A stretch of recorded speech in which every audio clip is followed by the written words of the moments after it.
You're listening to the AFTERBUZZ TV network, now the largest new media platform on the web, and your #1 source for after-show entertainment. Very good, Keith Johnson.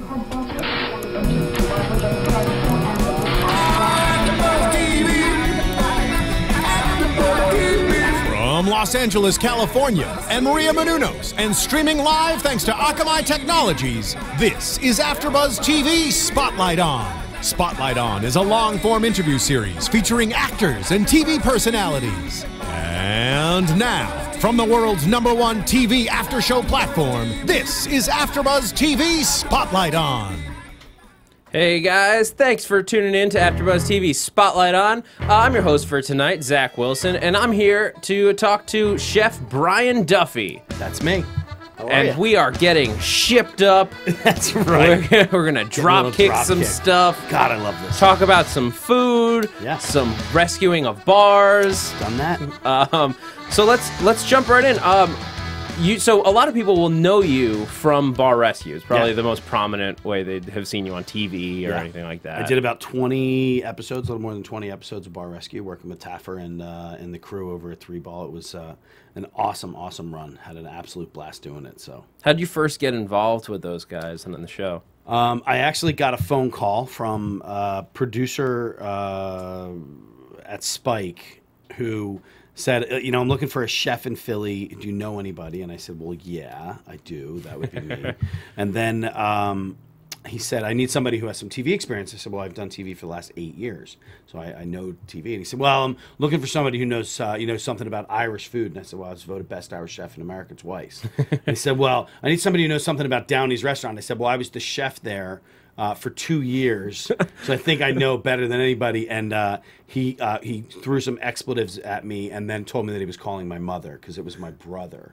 So my brother completely forgot about me for a show that he was doing, and he was the executive VP or senior VP of programming at Spike.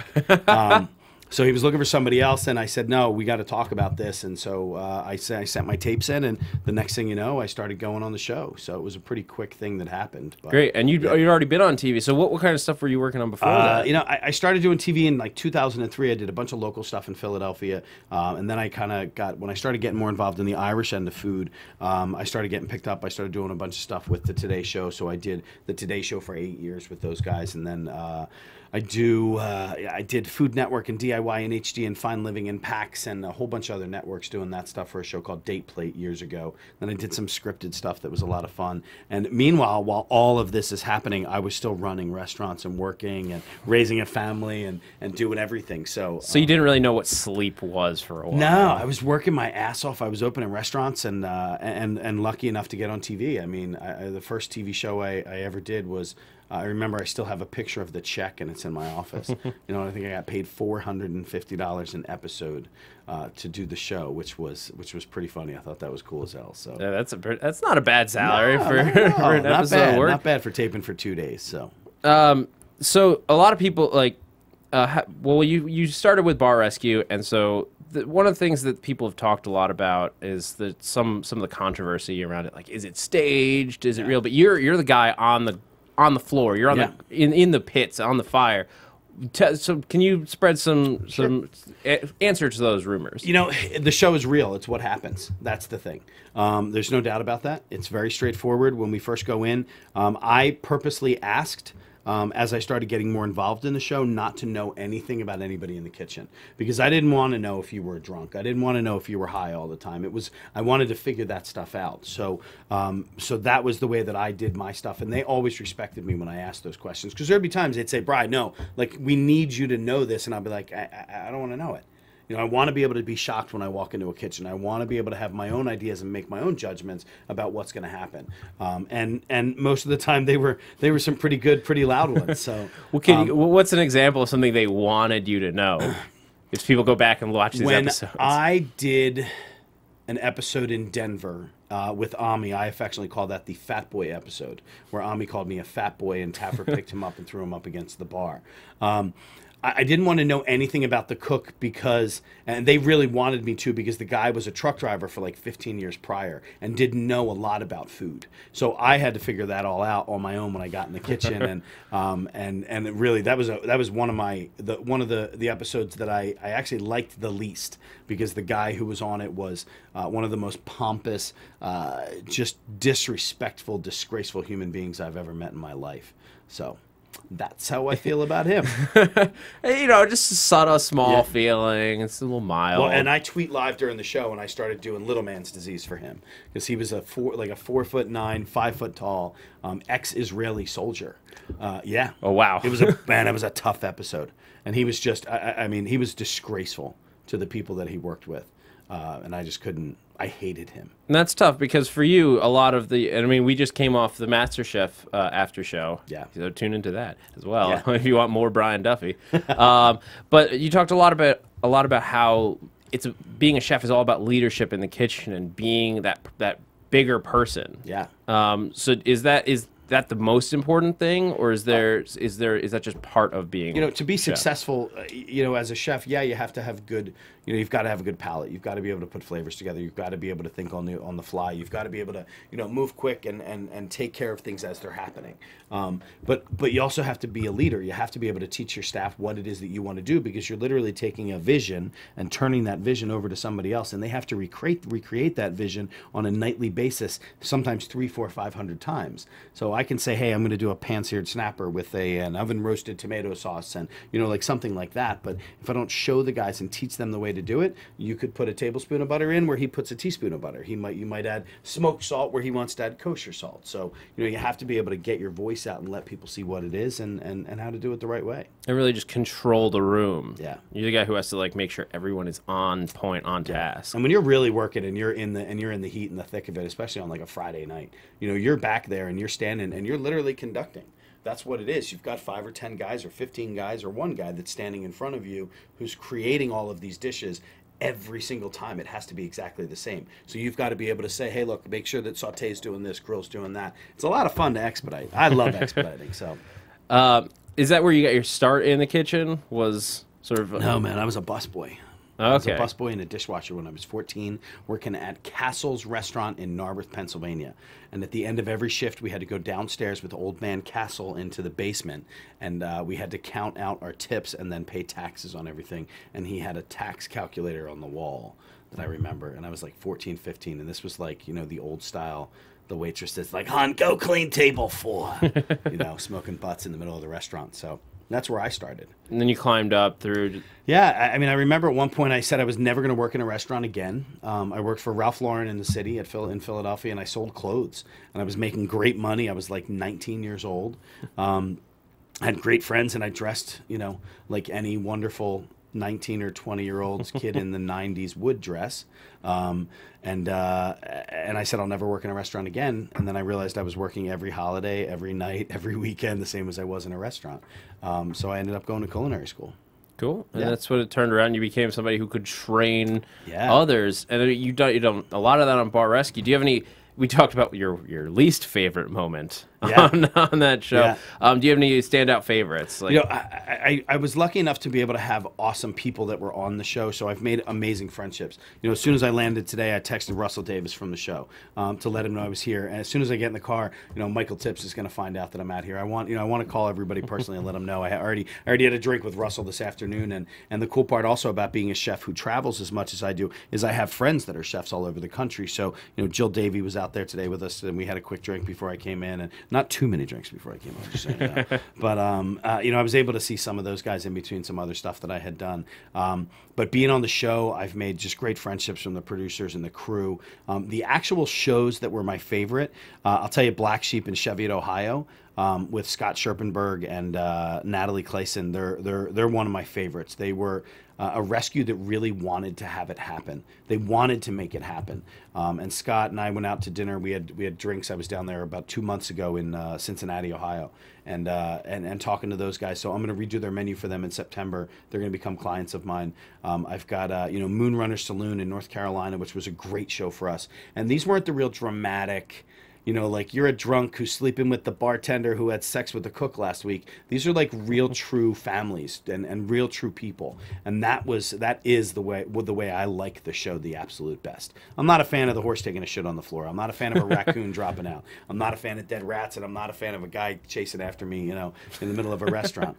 I like the really good, and I have good friends from the show, of people that were on the shows. So great. I mean, so you bring people on as clients. So you're continuing to do this even after, because you're not with Bar Rescue anymore, but you're continuing to sort of mentor restaurants and stuff. So what's that process like now that you're behind the scenes, not in front of a camera? You know, the one thing everybody wants to know is if I'm going to come in and start yelling at people. Everybody's afraid that I'm going to come in and scream. Look, I did my yelling and screaming on the show, and if I'm in a restaurant, you know, I opened a place in Rockford, Illinois a couple weeks ago, and I had to fire the chef the first day after working with him for 8 hours, and when I looked at him, it said, "Get the F out of my kitchen." I couldn't handle it anymore. And he looked at me and was kind of like looking for a camera somewhere. Like he didn't know how to handle it. He wasn't sure if I was being serious, if I was just saying it to say it. And I looked at him, I said, "No, leave now. Like get," and I was like angry, like I've been on the show shaking, like, "Get the F out of the kitchen." And then he called me 5 times that afternoon to make sure that I was really serious about him being fired. So, you know, when I go into places, I go in as a professional, and that's what I am. I mean, this is what I've done for 20 plus years, is run restaurants and open them. I've opened 70 plus restaurants in the last 3 to 4 years. I just got finished. I was on the road for 10 weeks. I opened 9 restaurants in 10 weeks. Wow. For clients all over, from Vancouver to LA and San Diego to Florida and, you know, New York. So. Yeah. So for someone like me who doesn't work in the restaurant business or anything like that, what does it mean to open a restaurant other than yelling at people, of course? Well, you know, there's to open a restaurant is, I mean, you're literally, in my case, I'm taking somebody's dream and I want to make it a reality. You know, they want to know the easiest way to do it. And for most of my clients, they have never opened restaurants before. They're pretty new in the business, other than maybe working in restaurants. So when you contact me and we start the process, we go through contracts and proposals and all that stuff. You get a 17-page checklist, which is every single thing to do to open the restaurant. And it walks you through it. It's not a book. It's literally a document that I just created from years of opening restaurants. It touches on what's the name of the PR firm, you know, that you're going to hire to do this, or have you contacted a newspaper to let them know you're opening? Who's the fire marshal in town? Who's going to be the inspector for the plumbing, and who's going to do that sort of stuff? So it walks you through everything, to what size plates are we going to pick, and you know, whether or not you're a good hire. It goes through every single part of it to opening night and how to do it. And then when I'm involved with them to do the openings, it's a lot of fun. You know, I mean, it's a blast. We get in, we train, we get everybody pumped and excited to move forward. And, you know, they get to taste every dish and taste every cocktail and taste new wines. And we get them really stoked. And then we throw friends and family at them, which is a horrific shit show. You know, I mean, it just goes to hell. Everybody waits an hour for dinner or 2 hours for dinner. And, you know, it's your mother who's getting angry at you because she hasn't gotten her meal yet. So she comes into the kitchen. Yeah. And yelling at you. Why haven't I gotten my dinner yet? Yep, exactly. I don't know why that's why a mother, so what a mother sounds All like of a sudden to me. I have a British mother at home. Yeah. Yeah. But so we've seen a lot on the show of the techniques that you sort of bring to the kitchen that you're showing. I know I saw the episode where you guys go to Dimples here in Burbank. Yeah. And you're showing the International Burger Time. International Grill Time. Yeah. So Sure. so walk us through what is that one specifically. If you think about a grill, when you're standing in front of it, your grates run 12 and 3. Or 12 and 6, I'm sorry. So they run 12 and 6. So I say International Grill Time is 10 o'clock and 2 o'clock, 10 o'clock and 2 o'clock. That's how you get your hash marks on your burgers or your chicken or whatever it is you're going to put on there. But if you do it strategically in a restaurant, you work everything from left to right. Your new product comes in and goes on the left side. So I get 4 burgers in that are medium rare and 2 well done, whatever it is, you know, however it works. I put my well dones on first. I turn them. I leave them at 10 o'clock, and then I turn them to 2 o'clock, and then I flip it, 10 o'clock, 2 o'clock again. And by the time it gets to the right side, based on the amount of times you turn, your burger's done. So that's International Grill Time. It's so simple. Yeah. And I've done it as simple as like take my finger on the back wall that gets a little greasy and smoky during service and put a clock back there that says 10 and 2. And you ask any cook who's ever worked for me what International Grill Time is, and they're going to say 10 and 2. Great. And so any other particularly wisdom-filled techniques that you might give us? You know, my rule of thumb is I never oil or add fat to any of the proteins that I'm going to put on the grill or any of that. I always season my grills first by taking a rag and a little bit of olive oil and wiping it down and making sure that it's nice and clean before it goes on. That way my product doesn't stick. but it also cleans my grill off as I go. And you know, I mean, I can stand here and talk about being at home and cooking 4 burgers for the family. There's a little bit of a different story, but if I'm cooking, you know, for 6 hours straight and I'm in a steakhouse, it's a different world. So. Yeah, and so there's got to be a lot of different techniques because you're consulting for these many different restaurants. They can't all be flipping burgers. No, they've got. So, have you had any strange requests from any of these people? Yeah, everybody starts off with. I'm lucky enough that I have people that contact me that really truly want to have help. They really, truly want my services and my creativity and my mind behind it. And I always say to them, that's great, but in 6 weeks when I leave or if I'm not involved, it's no longer your menu. It's no longer something that we concocted. It's just my menu. So I really get the client and whoever I'm working with and all of my clients, I do the same thing. I kind of have a creativity session with them. I want to know what it is that you want. If you had ideas for your whole life of what you want to see on a menu, that's the stuff that I want to see. Because I can take grandma's meatballs and turn them into something that's a true seller, you know, or I can take your crazy idea that you've had for this burger that's concocted and it's stuffed. Hey, wait, I can do that for you too. You know, and we can make it so that it isn't just something you made at home for you and your family. We can do it so that it's, you know, it's for the masses. I have clients in New York right now, and they sell 424 of my stuffed burgers a week. That's what they sell, and they have 5 different varieties of stuffed burgers. Well, how do we do that? Are we stuffing every single burger as it goes out? No. We have to preset them. We have to pre-make them. How do you know which burger's which? So bacon goes on one piece, pork goes on another, you know, a little bit of tomato goes on another, so you can look and see. Like, there's tricks of the trade. That just sounds delicious. I want to know, like, what do you guys stuff the burgers with? It's just cheese? Well, one of them I do it's called the New Yorker, which is stuffed with Swiss cheese, sauerkraut, no, American cheese, sauerkraut, and pastrami. Then I've got the Italiano, which is fresh basil leaves line the whole thing, and then fresh mozzarella on the inside, and then I've rolled like a spicy tomato sauce that goes on the inside of it. It's on the inside of the burger. Yeah. Well, I endorse a product called Stuffs, S-T-U-F-Z, and it's a burger stuffer. Where is this restaurant? Because I'm going to be in New York in about 3 weeks. Nyack, New York. I know exactly where that Nyack, is. New York. Yeah, they're right there. And if you go, you have to let me know ahead of time because I think I'll be up there. So, yeah. I'll be there in 3 weeks. I grew up about 20 minutes from there, so I'm going to make a trip out to Nyack for burgers. So do you have any, like, that's me being excited about food. Do you have what foods get you excited? You know, the simple things get me really excited. An awesome burger, an amazing breakfast, fish that is simply prepared but so flavorful. That's the stuff that I get excited about. My rule is it's the art of the preparation which creates the experience. It's something that I believe in so much I've actually had it tattooed on the back of my arm. Oh, wow. The art of the preparation creates the experience. So, you know, if I don't know how to truly prepare a burger, then I'm going to get a piece of crap and my experience is going to suck. If I truly know how to season it before it goes on, or if it's a higher fat content, I'm going to put it on a griddle as opposed to a grill. There's technique to these things, and I fall in love with technique. Yeah, and it's the kind of thing that shows, like, when you're talking about international grill time and stuff like that, that those little things that go into making these things just right, so that it's not, you don't order a medium rare burger and get well done, like, because that makes a huge difference to what you're ordering. So that's like, so the consulting thing's a big thing. Is there anything else you're up to now as you like tour these places, as you open 13,000 restaurants? You know, I'm doing a lot of that right now. I'm still working on a cookbook that's going to be all about pub food, some of the greatest pub food, and my kind of take on them. We're in such an awesome time frame right now with food. You know, we've kind of gotten out of that real crazy fine dining, and molecular gastronomy is still there, but it's kind of taken a seat on the back burner. We're in this awesome place of gastropubs. You know, gastropubs started in 1986 in England. It was 2 guys who said, I'm sick and tired of getting the same crap. So they hired a classically trained chef to come in and start doing it. So, you know, we get to go to places and fortunately have an awesome burger, unfortunately pay $19 for a burger. You know, but it's the products that we're using, whether it's farm to table, which is so much of what we do right now. I'm actually getting ready to do, I'm doing a fried chicken dinner with a farm that's around me that, you know, they're going to take care of everything. They're going to kill my chickens, and you're going to come in and you're going to eat these awesome free range chickens that you were, you know, talking to a day earlier, or whatever you want to say to them. But you know, I'm always looking to do fun stuff like that. I keep getting the itch to open a restaurant again. I'm looking at a property right now just outside of Philadelphia that I'm going to do just some simple fun foods. If the landlord or the realtor will ever call me back, it's only been 6 months. Kimco in Philadelphia. Well, now we're calling you out on AfterBuzz I'm totally TV, calling you live out. on and then I'm the going to tweet internet. it after that, because you know what? It's a disgrace. You have a guy who wants to purchase a restaurant who's ready to do it, and they just don't want to rent the property. What would you call your restaurant? You know, I don't even know. There's been a lot of fun between Emmy Finn, which are my girls. That's Emily and Fiona.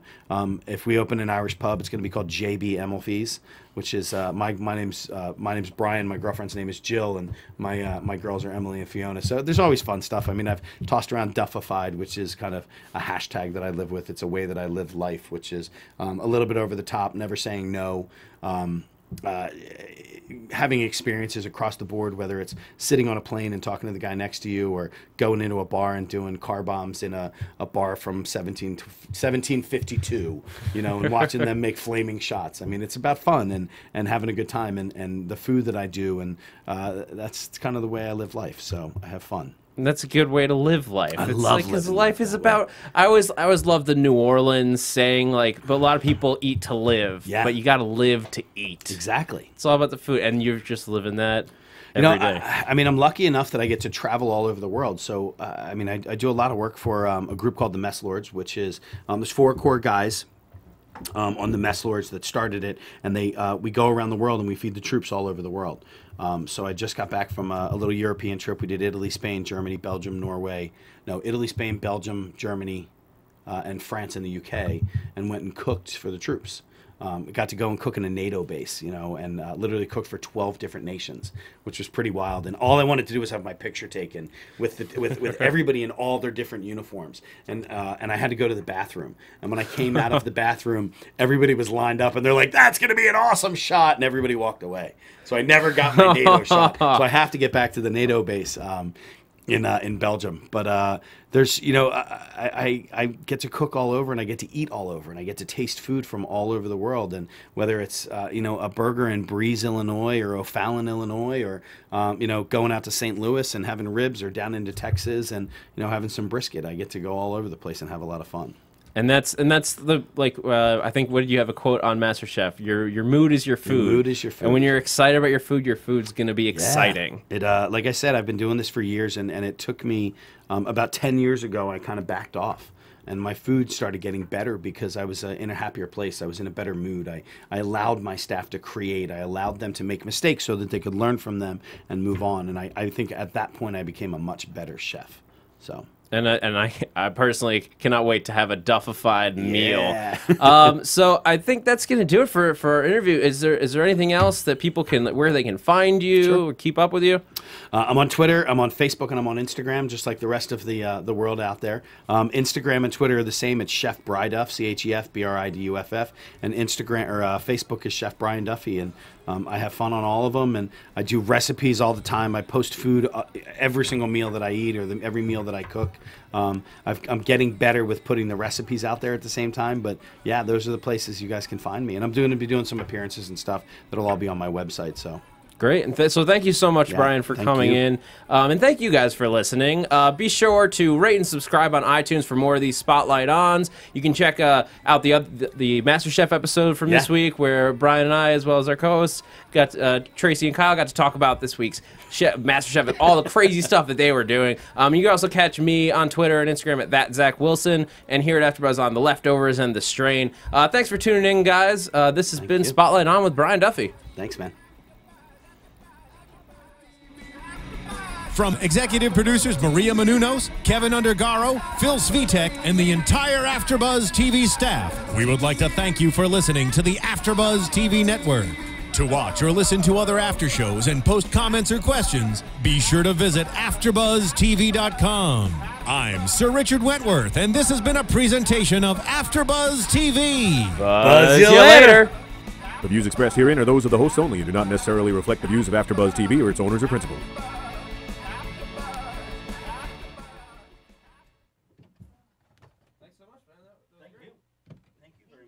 Thank you for watching AfterBuzz TV on YouTube. For more of your favorite after shows and interviews, subscribe to our channel here, and be sure to share your opinion on the episode in the comment section below here. We'd love to see what you guys are buzzing about. Thanks again. Buzz you later.